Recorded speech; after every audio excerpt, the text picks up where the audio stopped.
बिस्मिल्लाहिर्रहमानिर्रहीम। अस्सलामु अलैकुम वरहमतुल्लाहि वबरकातुहू।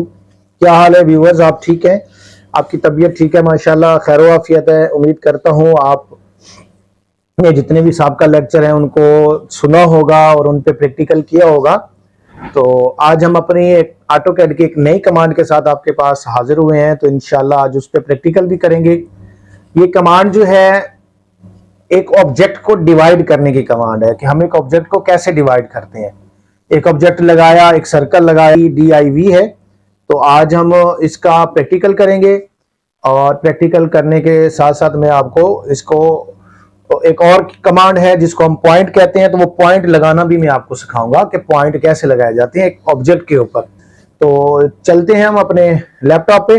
तो लैपटॉप पे जाने से पहले जिन व्यूवर्स ने मेरे चैनल को सब्सक्राइब नहीं किया तो मेरे चैनल को सब्सक्राइब